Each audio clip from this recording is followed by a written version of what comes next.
একটু ভাবুন তো, মাত্র ২০ পাউন্ড মানে আজকের দিনে প্রায় ৩,০০০ টাকা, সেটা দিয়ে কিভাবে ১৩৫ মিলিয়ন পাউন্ডের এক বিশাল ব্যবসা দাঁড় করানো যায়।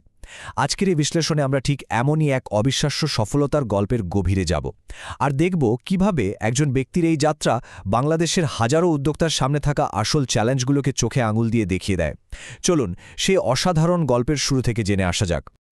শুধু এই একটা কথাই কিন্তু সেলিম হোসেনের পুরো সংগ্রামের ছবিটা চোখের সামনে তুলে ধরে, তাই না?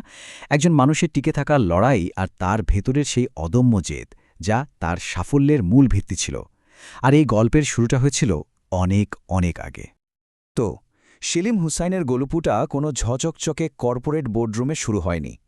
এর শুরুটা হয়েছিল বহু দূরে, বাংলাদেশের সিলেটের এক ছোট্ট গ্রাম থেকে। আর সেখানেই ছোটবেলা থেকেই তার মধ্যে ব্যবসার একটা সহজাত প্রবৃত্তি দেখা যেতে শুরু করে। মাত্র ৬ বছর বয়স, তখন থেকেই তার মাথায় ব্যবসার চিন্তা। গাছ থেকে সুপারি কুড়িয়ে বিক্রি করা, তারপর আরেকটু বড় হয়ে মুরগি পালন করে বাজারে বেচা, ভাবা যায় এগুলোই ছিল তার ভবিষ্যৎ ব্যবসায়ী হয়ে ওঠার প্রথম পাঠ। কিন্তু মাত্র ১১ বছর বয়সে তাকে পাঠিয়ে দেওয়া হয় যুক্তরাজ্যে। আর সেখানে জীবনটা মোটেও সহজ ছিল না। টিকে থাকার জন্য তাকে সকাল বিকাল খবরের কাগজ বিলি করতে হতো। আর এরপরেই তার জীবনে এলো সেই মুহূর্তটা, সেই একটা বাজি যা তার ভাগ্যটা পুরোপুরি ঘুরিয়ে দিল। তিনি তখন একটা রেস্তোরাঁয় কাজ করছেন, নিজের পড়াশোনার খরচ চালাচ্ছেন। আর ঠিক তখনই তিনি একটা জিনিস খেয়াল করলেন, তাদের রেগুলার চিংড়ি সাপ্লায়ার হঠাৎ ব্যবসা বন্ধ করে দিয়েছে।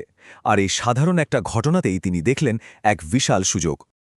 তার পরের কাণ্ডটা শুনলে অবাক হতে হয়। পকেটে একটা টাকাও নেই, অথচ শুধু মুখের কথায় ভরসা করে লন্ডনের এক সাপ্লায়ারের কাছ থেকে ধারে নিয়ে নিলেন ১,০০০ পাউন্ডের চিংড়ি। কিন্তু আসল নাটক তো তখন শুরু হলো, যখন তিনি বুঝলেন ওয়েলসে ফিরে যাওয়ার জন্য গাড়িতে তেল ভরা টাকাটাই তো তার কাছে নেই। তখন তিনি কি করলেন?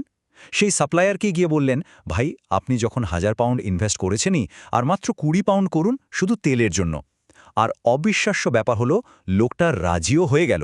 হ্যাঁ, ঠিকই দেখছেন, মাত্র ২০ পাউন্ড। এটাই ছিল তার পুরো ব্যবসায় একমাত্র নগদ বিনিয়োগ। ভাবা যায়, এই সামান্য টাকা দিয়েই তার বিশাল যাত্রার চাকাটা প্রথমবার ঘুরেছিল। আর ওই ২০ পাউন্ডের ঝুঁকি থেকেই জন্ম নিল এক বিশাল চিংড়ির সাম্রাজ্য, যা গাড়ির বুট থেকে শুরু হয়ে একটা গ্লোবাল কোম্পানিতে পরিণত হল।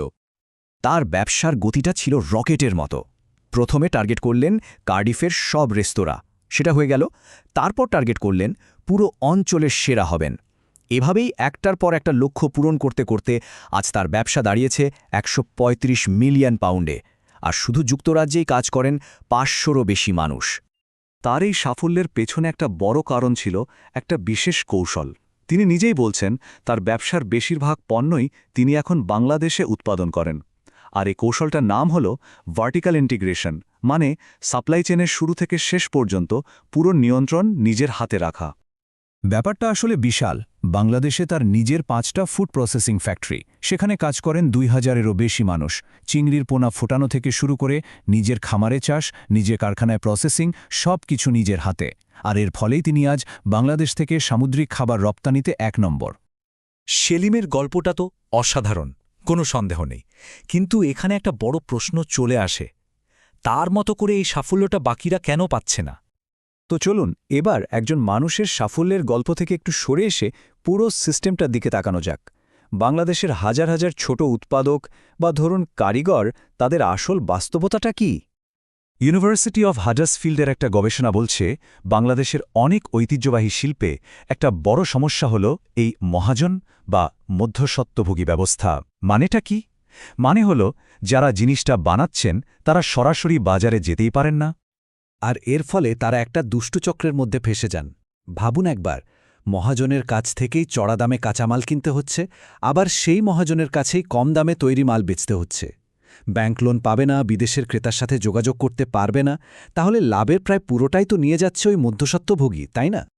তাহলে এবার চলুন এই দুটো মডেলকে পাশাপাশি রেখে দেখি। একদিকে সেলিমের সফল সিস্টেম, আর অন্যদিকে কারিগরদের সেই পুরনো শৃঙ্খল। এই ছবিটা দেখলেই ব্যাপারটা পরিষ্কার হয়ে যায়।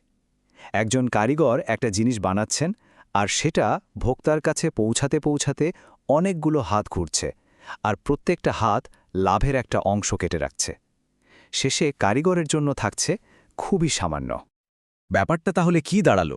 সেলিমের সাফল্যের আসল রহস্যটা ছিল তিনি এমন একটা সিস্টেম বানিয়েছেন যা এই সমস্যাগুলোকেই সমাধান করে। একদিকে কারিগররা যেখানে মধ্যস্বত্বভোগীর ওপর নির্ভরশীল, সেলিম সেখানে সম্পূর্ণ স্বাধীন।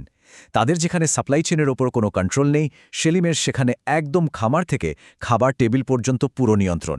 এটাই হলো মূল পার্থক্য। তাহলে এই পুরো আলোচনা থেকে আমরা কি শিখতে পারি? ভবিষ্যতের পথটা আসলে কোন দিকে? মূল কথাটা খুবই সহজ কিন্তু খুব গুরুত্বপূর্ণ। সাফল্যের জন্য শুধু ব্যক্তিগত চেষ্টাটাই যথেষ্ট না, এর সাথে একটা সাপোর্টিভ সিস্টেমও দরকার। সেলিম সফল হয়েছেন কারণ তিনি শুধু কঠোর পরিশ্রমী ছিলেন না, তিনি নিজের জন্য একটা নতুন সিস্টেমই তৈরি করে ফেলেছিলেন। আর দেখুন, একাডেমিক রিসার্চও কিন্তু ঠিক এই কথাই বলছে। একটা ভালো সিস্টেম বা নেটওয়ার্কই পারে সবার ভেতরের আসল সম্ভাবনাটাকে বের করে আনতে। যখন একটা সিস্টেম মানুষকে তার নিজের শক্তির জায়গায় ফোকাস করার সুযোগ দেয়, তখনই আসল পরিবর্তনটা আসে। শেষ পর্যন্ত প্রশ্নটা কিন্তু এটাই, সেলিম হোসাইনের মতো আরও কত হাজারো উদ্যোক্তা বাংলাদেশে আছেন যারা হয়তো শুধু একটা সঠিক সুযোগ বা সিস্টেমের অভাবে নিজেদের মেলে ধরতে পারছেন না? তাদের সেই 20 পাউন্ডের মুহূর্তটা আমরা কিভাবে তৈরি করে দিতে পারি, সেটাই এখন সবচেয়ে বড় চ্যালেঞ্জ।